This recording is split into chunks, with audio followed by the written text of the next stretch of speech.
last week my recording for the podcast it did something weird.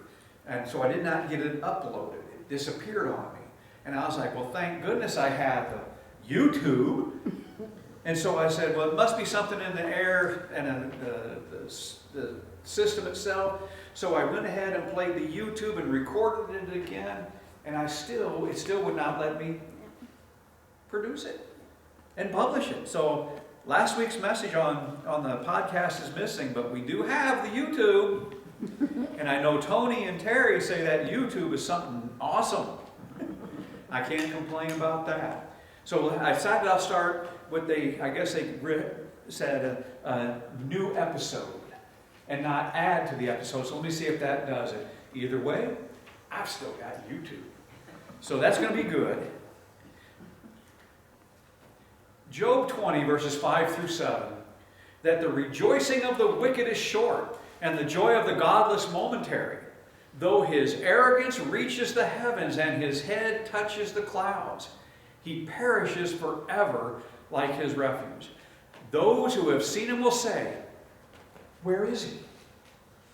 Daniel has been talking with the man who came up on the banks of the Tigris River. Some people believe that this is Christ because of what it said in Revelation. There was a good comparison of that. Some people say, no, this might just be an angel that he's never met before. And I myself, I am in concurrence with quite a few people that I think this is Gabriel who has showed up in a form that he's not used to seeing, in a more holy type deal. He didn't appear as a guy like me and you. He was more glowing and such. The sound of his voice was powerful and brought Daniel to his face more than once. And I related to this thing when I went to the Tacoma Dome for the Promise Keepers, and how that was so painful on the second day of it being on the floor. And I know that if I ever go to another dome for a Promise Keepers or anything of that nature, I will never ever sit on the floor again. I was so sick because everything just crushes you from the volume of sound. And that's how I envision this person that's given him this word. Daniel 10, verses 12 through 14. Then he said to me, do not be afraid, Daniel, for from the first day that you set your heart on understanding this, on humbling yourself before your God, your words were heard, and I have come in response to your words. But the prince of the kingdom of Persia was standing in my way for 21 days. Then behold, Michael, one of the chief princes, came to help me, for I had been left here or there with the kings of Persia. Now I have come to explain to you what will happen to your people in the latter days, because the vision pertains to the days still future. The angel Gabriel is about to tell him what's going to happen to his people. But not just his people. The people of the future. Our times. And if not our times, still in the future of us. It could be our great-grandkids. It could be what we don't know when that's going to take place. And he tells him, I'm going to give you this information that is written in the scriptures of truth. What Gabriel tells him is one of the most specifically fulfilled prophecies of the Bible. When you look at all the prophecies that were fulfilled, this one really stands out because, well, it's just not the stuff out of Isaiah describing what's going to happen to Jesus. He was told things about the kingdoms that were going to come after the Babylonian kingdom. And we know he's already in the Medo-Persian kingdom stuff right now. Not quite to Greece yet. But what's prophesied here is he's told the things that are going to take place within their kingdoms. How they're going to be run. What they're going to experience. And boy, it came true. And it's done over roughly 375 years in advance. That's the scary part. And it's so accurate that, believe it or not, a lot of critics go, no, no, no, no. This could not have been written that long ago because it's so accurate. Well, God's pretty accurate, isn't He? When He tells you something, it takes place, no matter when. It will take place. He foretells the secession of the kings of Persia and Greece and the affairs of their kingdoms. And about the stuff, especially when you look at the mischievous stuff that Antiochus Epiphanes did in his time to the church. I know that some of this will be nothing more than a review of the previous prophecies that he dreamed and the visions that he was told about. But boy, this sure fills in a lot of blanks. And it makes it very exciting to me.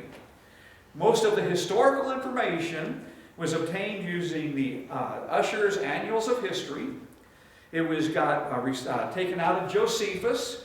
It was taken from the Apocrypha, which I always like to use those as historical documents, and general internet searches of this time period. So with that being said, let's pick up now with Daniel 11:2. And now I will tell you the truth. Behold, 3 more kings are going to arise in Persia.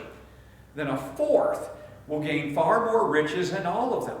As soon as he becomes strong through his riches, he will stir up the entire empire against the realm of Greece.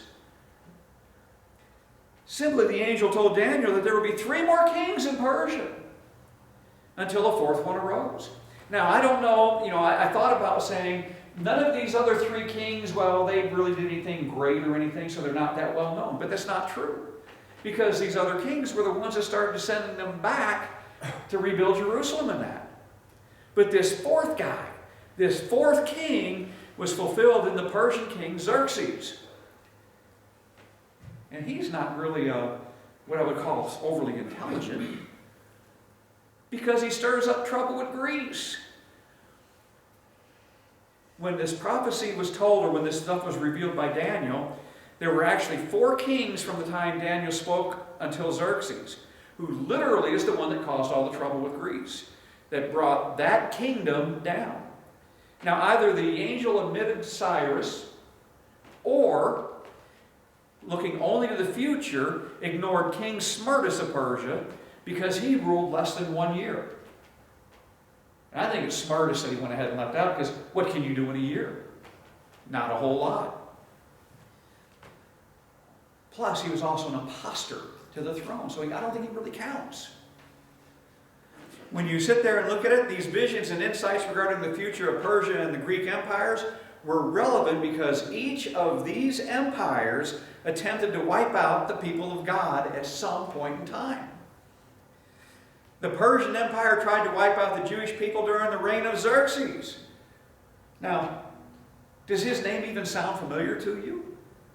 Well, yeah, I hope so, because it was through the plot of Haman in the book of Esther that he did this. And he tried to wipe them all out.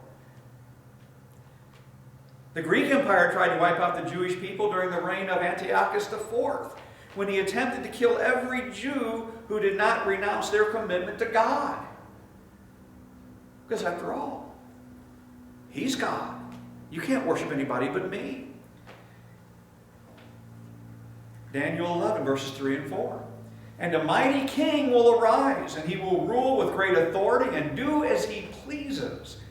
But as soon as he is risen, his kingdom will be broken up and parceled out toward the 4 points of the compass, though not to his own descendants, nor according to his authority which he wielded, because his sovereignty will be removed and given to others besides them. The angel told Daniel, a mighty king with a great dominion, but his kingdom would not endure, and it would be divided after the death of the mighty king. The king will rule with great authority and do as he pleases. And we know who this is. That was Alexander the Great. When you look at his whole deal, he conquered everything he put his mind to, easily. And he died at 32 years of age of a fever, after a drunken party in Babylon. But see, this prophecy does not mainly concern Alexander because he did no harm. He did no harm to the Israelites. He didn't have time. But when we sit there and look at more about him, we have to go to Josephus, who Josephus tells us that the interesting arrival of Alexander the Great to Jerusalem and how he was shown the book of Daniel by the high priest, whom Alexander had previously seen in a vision. And Alexander was so impressed with these people that he spared Jerusalem and granted it religious leniency. Psalm 37 verses 35 and 36. I have seen a wicked, violent person spreading himself like a luxuriant tree in its native soil. Then he passed away, and behold, he was no more. I searched for him, but he could not be found. After Alexander's death, none of his descendants succeeded him. And it wasn't for lack of trying, though. We had, he did leave 3 possible heirs to his kingdom. He left his half-brother Philip, who was not mentally deficient enough to take care of the kingdom. He had a son that was born after he died, and an illegitimate son named Hercules, and not the Hercules, the big strong dude either. The half-brother and the son who was born after he died, they were the first designated co-monarchs, each with a section of kingdom to work with, but they didn't do it themselves. They had other people that were called administrators that helped them. But there was so much fighting amongst the administrators that they ended up killing off all his descendants. After the death of Alexander's possible heirs, the 4 generals were the ones that took over. And we know that the generals, none of them that ruled according to Alexander's dominion. The rest of this prophecy focuses on 2 of the 4. And they were the most powerful generals. One of them was control over the south. And the other one was in the northern areas. And one of the 2 families always had control of the Holy Land. They fought all the time, and it changed hands quite a bit. Daniel 11:5. Then the king of the south will grow strong, along with one of his princes, who will gain ascendancy over him and rule. His domain will be a great realm indeed. One of the 4 great inheritors of the empire of the mighty king will become stronger and greater than the others. This was fulfilled in Ptolemy the first of Egypt. Didn't he run a whole line of pharaohs at one point in time? I'm pretty sure he did. He exerted his control over the Holy Land soon after the division of Alexander's empire. The Ptolemies dominated this region. They're strong, they're mighty. Ptolemy the first had a prince named Seleucus, who rose to power and took dominion over the region of Syria. He became more powerful than his former Egyptian ruler. Now, the Seleucids are identified with the kings of the north. There's your other group. North and south. And the Ptolemies were kings of the south. The dynasties of the Seleucids and the Ptolemies fought for 130 years to try and whoop up on each other. And like I said, the stronger of the 2 always had control at that point in time over the Holy Land. Daniel 11:6. And after some years they will form an alliance, and the daughter of the king of the south will come to the king of the north to reach an agreement. But she will not keep her position of power, nor will he remain with his power, but she will be given up, along with those who brought her in, and the one who fathered her as well as who supported her in those times. You're being told what's going to take place within these families. Joined by marriage, the king of the north and south would be allies for just a little while. This agreement was fulfilled in the marriage between Antiochus II of the Seleucids and Bernice, the daughter of Ptolemy II. They formed an alliance. He gave him his daughter for a wife, and they had this alliance. And there was peace for a time because of this marriage. But it was upset when Ptolemy II died. When he died, Antiochus II divorced Bernice and took back his original wife, whose name was Laodices. Now, she didn't trust her husband, Antiochus II, so she murdered him. And then she took Bernice and her son and murdered them. And all heck broke loose once again. She set her son, Seleucus II, on the throne of Styria. Daniel 11, verses 7 through 9. But one of the descendants of her line will arise in his place, and he will come again against their army and enter the fortresses of the king of the north. And he will deal with them and prevail. And he also will take into captivity of Egypt their gods, with their cast metal images and their precious vessels of silver and gold. And he, on his part, will refrain from attacking the king of the north for some years. Then the latter will enter the realm of the king of the south, but will return to his own land. The angel told Daniel what branch of her roots would come from the south and prevail over the kings of the north. This was fulfilled in the person of Ptolemy III, who was the brother of Bernice, the branch of her roots. There it is. There's the branch. Avenging the murders of his sister, Ptolemy III invaded Syria and humbled Seleucus II. Ptolemy III lived 4 years past him. Daniel 11:10.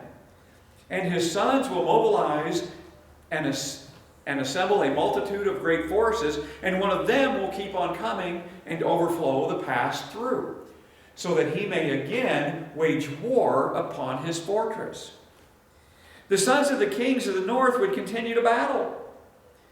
One of the sons would conquer the Holy Land, overwhelm and pass through, which stood as a buffer between the kings of the south and the kings of the north. Isaiah 8:8. Then it will sweep through into Judah. It will overflow and pass through. It will reach as far as the neck, and the spread of its wings will fill the expanse of your land. Emmanuel. That assembly of multitude of great forces was fulfilled in none other than Seleucus III and Antiochus III. The two sons of Seleucus II both were successful generals, but Seleucus III ruled only a short time and was succeeded by his brother. And in a furious battle, Antiochus III took back the Holy Land from the dominion, the dominion of the Ptolemies. Daniel 11 and 12. And the king of the south will be enraged and go out and fight with the king of the north. Then later will raise a great multitude, but that multitude will be handed over to the former. When the multitude is carried away, his heart will be haughty, and he will cause tens of thousands to fall. Yet he will not prevail. The angel told Daniel that the king of the south would attack and meet a great multitude of soldiers from the king of the north. The king of the north would lose in battle, and his multitudes would be defeated. Psalm 33, verse 16. The king is not saved by a mighty army. A warrior is not rescued by its great strength. This was fulfilled when Antiochus III was defeated at the Battle of Raphia. Because of that loss, he was forced to give back the dominion of the Holy Land to Ptolemy IV. Daniel 11, verses 13 through 16. For the king of the north will again raise a greater multitude than the former, and after an interval of some years, he will press on with a great army and much equipment. Now in those times, many will rise up against the king of the south. The violent ones among your people will also rise themselves up to fulfill the vision, but they will fall down. Then the king of the north will come, pile up an assault ram, and capture a well-fortified city, and the forces of the south will not stand their ground, not even their choicest troops. For there will be no strength to make a stand, but he who comes against him will do as he pleases, and no one will be able to withstand him. He will also stay for a time in the beautiful land, with destruction in his hand. Well, the angel told that the northern dynasty would answer back and defeat the king of the south in an extended siege. Jeremiah 6:6 tells us, "For this is what the Lord of armies says, cut down our trees and pile up an assault ram against Jerusalem. This is the city to be punished, in whose midst there is only oppression." The victory would give the king of the north dominion over the glorious land or Holy Land. This was fulfilled when Antiochus III invaded Egypt again, gaining final control over the armies of Ptolemy V and over the Holy Land. But you see, when you saw and heard that these guys are going to sit there and raise themselves up, a vile force, well, Jews living in the Holy Land helped Antiochus III defeat Ptolemy V over the Holy Land. The Jews living in the Holy Land helped him defeat that king of the south, because they resented and despised the king of the south. But unknowns to them, they fulfilled this deal. The Jewish people of the Holy Land initially welcomed Antiochus III as a liberator from Egyptian rule, but boy, that sure didn't last long. Their decision to support Antiochus III proved unwise when he turned destruction on them. He bit the hand that he fed. Daniel 11:17. "And he will set his mind on coming with the power of his entire kingdom, bringing with him a proposal of peace, which he will put into effect. He will also give him the daughter of women to ruin it. But she will not take a stand for him or be on his side." The king of the north, who ruled over the Holy Land, would also attempt to dominate and destroy the king of the south. They've been fighting a long time. He would make one attempt by giving the king of the south the daughter of women to destroy. But this plot would not succeed. This was fulfilled when Antiochus III gave his daughter Cleopatra to Ptolemy V of Egypt.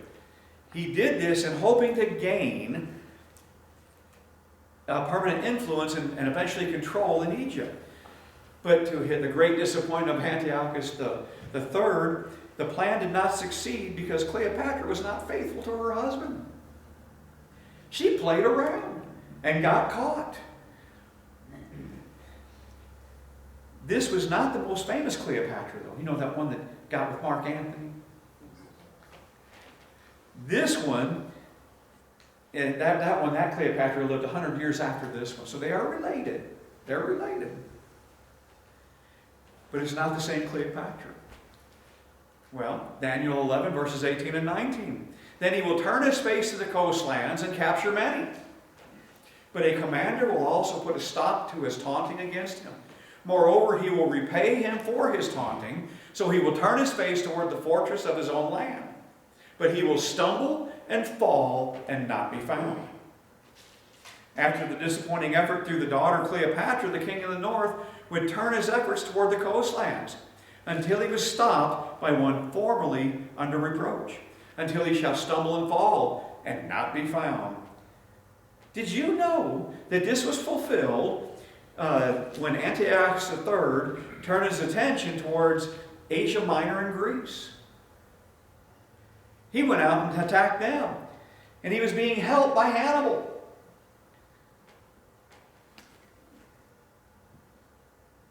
And he's the famous general from Carthage.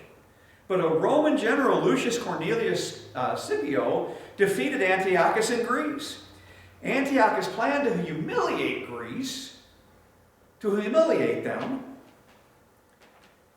but instead he was the one humiliated.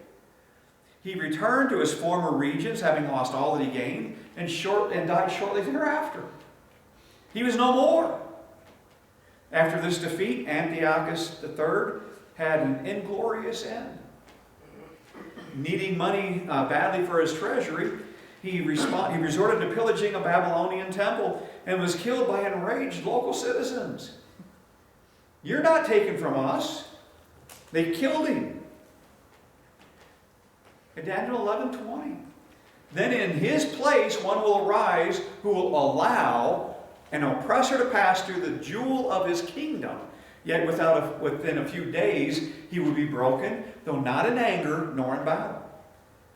After this inglorious end of the king of the north, his successor would raise taxes and meet his end soon.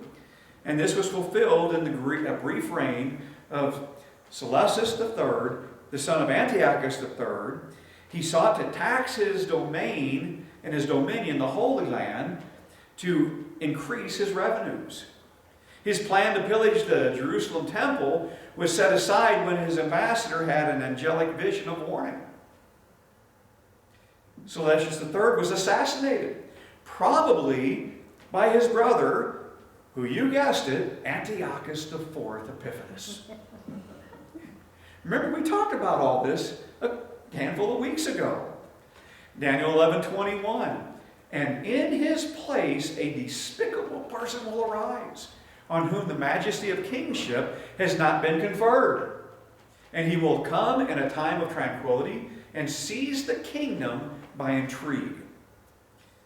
Like I said, this brings us to that wonderful person who is commonly known as the Antichrist of the Old Testament, who did such atrocities and shows you, or gives you a little foreshadowing, a little taste of what the true Antichrist that will come in the future is going to be like. The angel told Daniel that after a brief reign of the former king of the north, the next king would be a despicable person. He would not be recognized as royalty, but shall take his power by intrigue. Psalm 12:8. The wicked strut about on every side when vileness is exalted among the sons of mankind. This was fulfilled when the successor of Seleucus III, named Antiochus IV Epiphanes, he did not come to the throne legitimately. We're pretty sure he killed off his brother. We're pretty sure that his other stepbrother he had jailed in Rome. He seized what did not belong to him. The other potential heir, like I said, he had him in prison. Apart from the murder of his older brother, Antiochus IV, he didn't use terror to become the next king or the ruler. Did he? You remember what he did? He was a slick, smooth talker. Was able to get what he wanted just through his speech. A sly devil, no pun intended. He used flattery, smooth promises, and intrigue. Antiochus IV took the title of Epiphanes, meaning illustrious. Others derisively called him Epiphanes, meaning madman. He was crazy. Daniel 11, verses 23 through 27. And the overwhelming forces will be flooded away from him and smashed, and also the prince of the covenant. After an alliance is made with him, he will practice deception, and he will go up and gain power with a small force of people. In a time of tranquility, he will enter the richest parts of the realm, and he will accomplish what his fathers did not, nor his ancestors. He will distribute plunder, spoils, and possessions among them, and he will devise his schemes against strongholds, but only for a time. And he will stir up his strength and courage against the king of the south with a large army. So the king of the south will mobilize an extremely large and mighty army for war. But he will not stand, because the schemes will be devised against him. Those who eat his choice food will destroy him. And his army will overflow, but many will fall down slain. As for both kings, their hearts will be intent on evil, and they will speak lies to each other at the same table. But it will not succeed, because the end is still to come at the appointed time. The angel told Daniel that the new king of the north, that despicable person, would attempt a deceitful covenant with the king of the south. But it's going to fail. And there will be a great battle that would not change the balance of power. There's going to be a lot of loss of life, but the balance is not going to change. And this was fulfilled when Antiochus Epiphanes carried on the feud between the dynasties. But he pretended friendship and alliance to catch them off guard. His enemies were smarter than he was anticipating. Psalm 36:4. He plans wickedness on his bed. He sets himself on a path that is not good. He does not reject evil. Despite massive efforts and epic battles, and boy, they had some good ones, Antiochus Epiphanes did not prevail, and his army was swept away in defeat.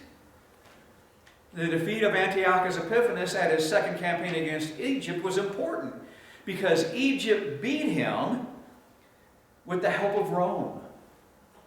And this is where it gets kind of interesting. At the end of it all, Antiochus Epiphanes and his kingdom were under the dominion of Rome. At the end of it all, in a famous battle, the Roman navy defeated the navy of Antiochus Epiphanes. And after the battle, a Roman general stood him there and drew a circle around him in the dirt. And this general told him and demanded to know if he would surrender and pay tribute to Rome. And he demanded to know the answer before he stepped out of that circle. Well, what do you think he did? Oh yeah, I'll give it to Rome everything. I'll do what Rome needs. It was foretold that those who eat his choice food will destroy him. And this was fulfilled in the treachery against Antiochus IV by his own counselors. Daniel 11, verses 28 through 35. Then he will return to his land with much plunder, but his heart will be set against the Holy Covenant, and he will take action and then return to his own land. At the appointed time will return, come into the south, but this last time it will not turn out the way it did before. For ships of Kittim will come against him, therefore he will withdraw in fear and return and curse the Holy Covenant and take action. So he will not come back and pay attention to those who abandon the Holy Covenant. Forces from him will arise, desecrate the sanctuary fortress, and do away with the regular sacrifice. And they will set up an abomination of desolation.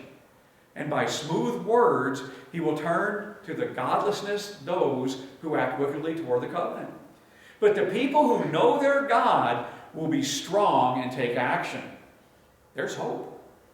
And those who have insight among the people will give understanding to the many.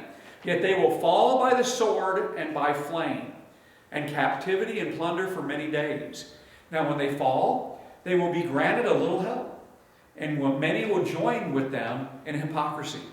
And some of those who have insight will fall, to refine, purge, and cleanse them until the end time, because it is still to come at the appointed time. When the despicable person returned to his land, he would attack the land, and he would attack the people and the temple of Israel. It will be a time of great courage and treachery among the people of God. And we know that this was fulfilled when Antiochus Epiphanes returned from that battle in Egypt. Job 18:5. Indeed, the light of the wicked goes out, and the spark from his fire does not shine. He vented his anger against Jerusalem, which was already shaken because Antiochus sold off the office of the high priest. They didn't have a high priest no more. Failing in his invasion of Egypt, he returned home with only great plunder to soothe his wounded pride. When Antiochus Epiphanes turned on Jerusalem, the Jewish people were divided. Some of the ones that were, well, you know what? I like what the Greeks do, and we're going to stick with that. We're going to do what this guy says he wants us to do. We're not going to worship our God like we should be. But you had the other half of the people that did not forsake God. There was hope. Ephesians 3:16, that he would grant you according to the riches of his glory to be strengthened with power through his Spirit in the inner self. These people that did not turn their back on God were strengthened. They were given the opportunity to stand up and to fight like they should. Those who knew God made a stand for righteousness in the face of incredible persecution. And we talked about all those atrocities when we went over the stuff a handful of weeks ago when I used the books of Maccabees to tell you what he did against God and what he did against people. In his attack on Jerusalem, Antiochus IV is said to have killed 80,000 Jews, taken more than 40,000 as prisoners, and sold another 40,000 as slaves. He also plundered the temple, robbing it of approximately $1 billion by modern calculations of riches. This terror could only last for as long as God appointed it. Remember, we talked about that too. God had a purpose even for such persecution and blasphemy. Daniel 11:36. Then the king will do as he pleases, and he will exalt himself and boast against every god, and will speak dreadful things against the gods of gods. And he will be successful until the indignation is finished, because that which is determined will be done. The angel explained to Daniel that this king would blaspheme God and exalt himself until the wrath had been accomplished, and what had been determined shall be done. Here we shift from what was fulfilled in Ptolemies and the Seleucids to what will be fulfilled in the Antichrist and the final world dictator. Daniel was told that this revelation pertained to the latter days. And Daniel 11:36 begins to look more towards the final world dictator, who is sort of last days, just going to be just like, if not quite a bit worse, than Antiochus Epiphanes. We know that everything about the prophecy was not fulfilled during the career of Antiochus Epiphanes. Jesus specifically said the real abomination of desolation was still in the future. Matthew 24, verses 15 and 16. Therefore, when you see the abomination of desolation, which is spoken of through Daniel the prophet, standing in the holy place, let the reader understand. Then those who are in Judea must flee to the mountains. Paul paraphrased Daniel 11:36 in reference to the coming Antichrist in 2 Thessalonians 2, verses 3 and 4.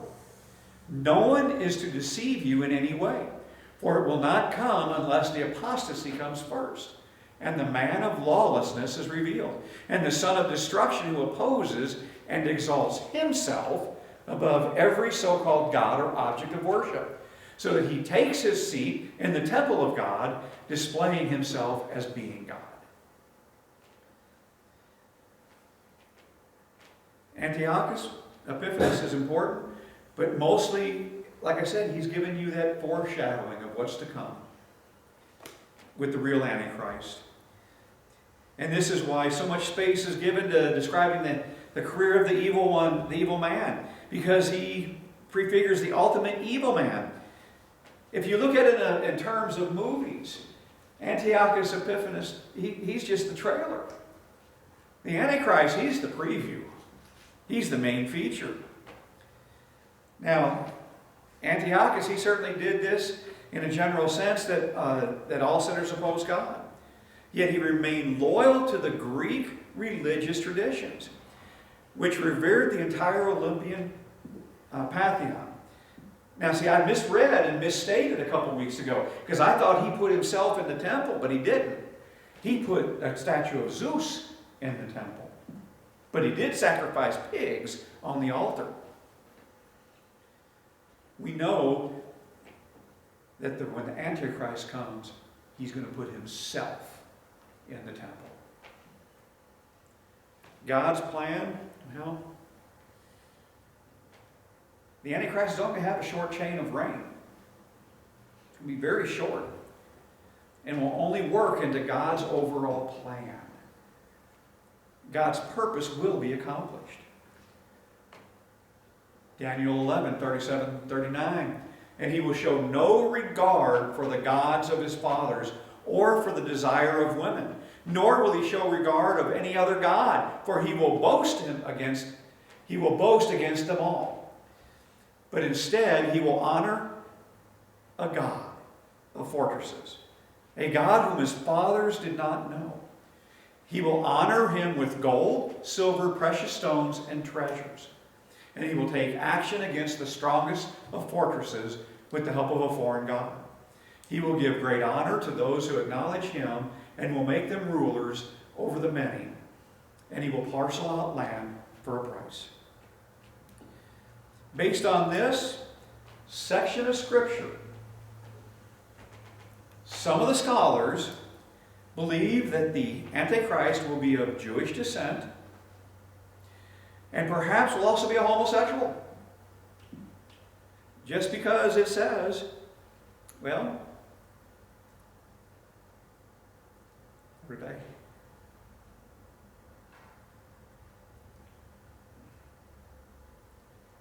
It says, oh, there it is.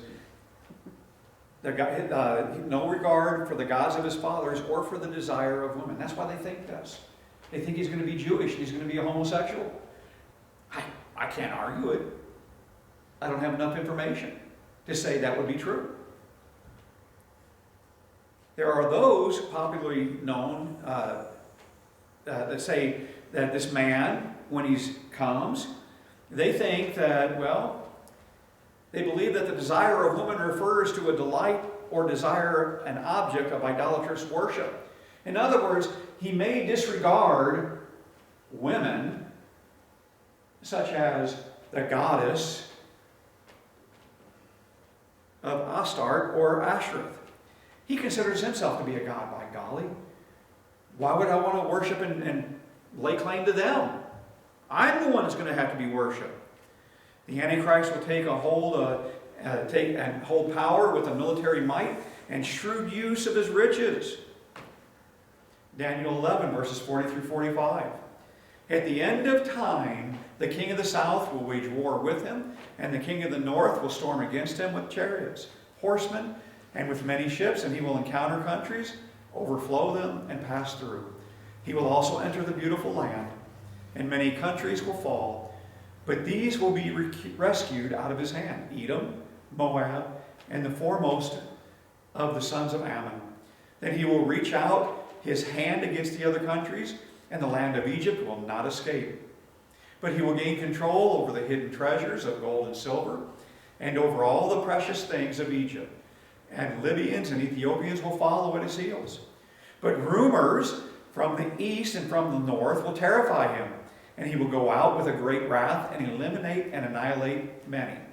And he will pitch the tents of his royal pavilion between the seas and the beautiful holy mountain. Yet he will come to his end, and no one will help him. The angel describes to Daniel a confederation of kings coming against this great leader, with a battle in and near the Holy Land. Prophetically speaking,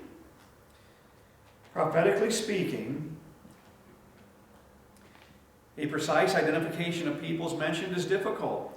The king of the south may be Egypt or represent an Arab community. The king of the north may be the Antichrist domain, as the new Antiochus Epiphanes, or it may be Russian. The precise points may be cloudy, but the general idea is clear. The end will be marked by great conflict, culminating in the world's armies gathering in the promised land to do a final battle. Yet he shall come to his end, and no one will help him. In the end, there is no hope for the Antichrist or any of his followers. I know this was fairly lengthy and had a lot of information that you already knew and some that you didn't know and filled in a lot of blanks. But it just goes to show you, when God says something's going to take place, it takes place. We are showed through this episode in Daniel 11 and looking at the history that followed immediately followed it. Can't say that because it's a pretty long time. But you can see all the pieces that fell into place that fulfilled this. God never wants us to be in the dark at all. He tells us over and over and over throughout his word what his plan is. You just have to be curious enough to look at it. Jeremiah 33:3. Call to me, and I will answer you, and I will tell you great and hidden things that you have not known. God always wants us to know what the end game is, as one would say. And if you have a lack of understanding, if you have a lack of curiosity, go to God. Pray. Say, hey, give me some discernment. Give me some answers so that I too can understand. And He will. He'll give you those interesting answers. But beware of what you ask for. Just like we had with Daniel in the earlier visions. Well, I don't understand this horn with the eyes and the mouth. God sent Gabriel back. Well, here you go. Here you go. Let me tell you what it is. And it made him deathly ill. The curiosity got the better of him. It's all good when you can fill in what took place in the past and see what is to come for the future. And we've got the hope. We know where we're going. We don't have to worry about being afraid. We don't have to worry about the terrible retributions that are coming. We've got Christ, and that's our hope. Let's go to prayer. Heavenly Father,